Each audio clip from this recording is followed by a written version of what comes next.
Oke, ini dari kelompok kita beranggotakan Krishna, Samuel, Andre Mulyawan, Wiko, dan Suyadi. Nah, kita akan menampilkan dan menunjukkan hasil codingan kita yang kita cari yang bertemakan type-def struct. Nah, kita mulai dari pertama kita masukkan dulu, kita tunjuk include stdio.h. Ini merupakan header yang pertama. Terus kita masukkan type-def struct student char name unsigned integer mark student. Itu maksudnya apa? Maksudnya adalah type-def struct ini artinya dia itu mengaliaskan student. Jadi student itu diketahui bahwa dia student itu melalui name dan mark dari student tersebut. Nah, sekarang mari kita masuk ke void main-nya. Void main.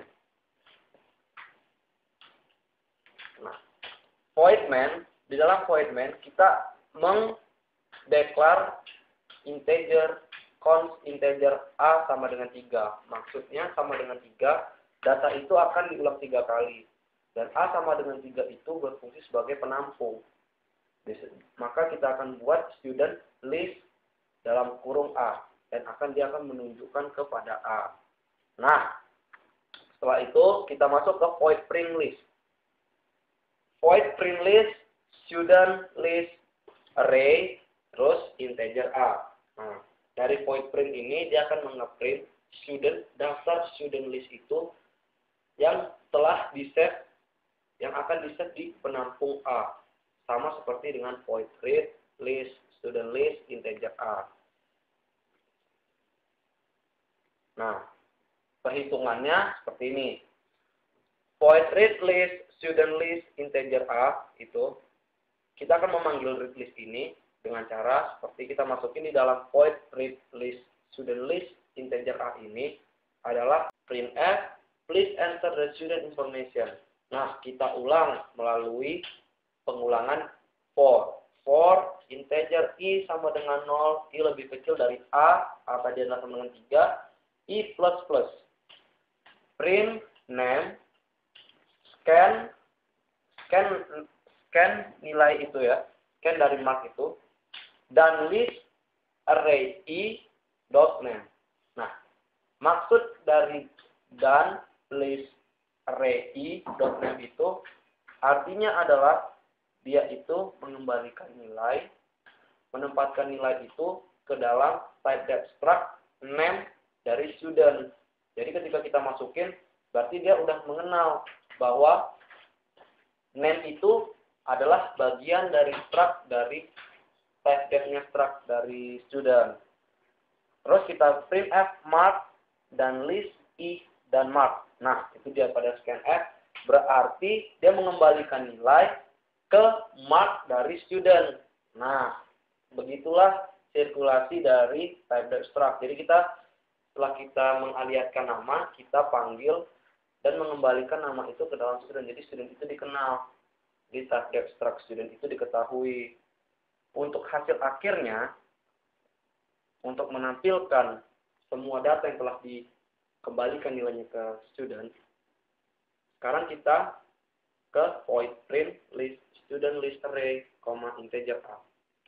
Kita print f student information, kita ulang lagi for i sama dengan 0, i lebih kecil dari a, i plus plus. Print name %s mark %u. Nah, list i.name, list i.mark. Nah, itu kita panggil dari apa yang telah kita kembalikan, apa yang telah dikembalikan ke nilai dan ke nama dan nilai dari type-def struct student. Nah, mari kita compile, kita lihat hasilnya. Di F5, konsol F5. Oke. Hasil dari compile ini menunjukkan seperti yang telah kita declare di void main. Nah, please enter the student information name. Kita masukkan contohnya Krishna. Oke. mark, kita masukkan nilainya.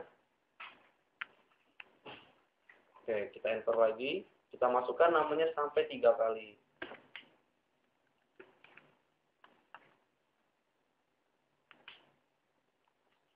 Oke, masukkan lagi.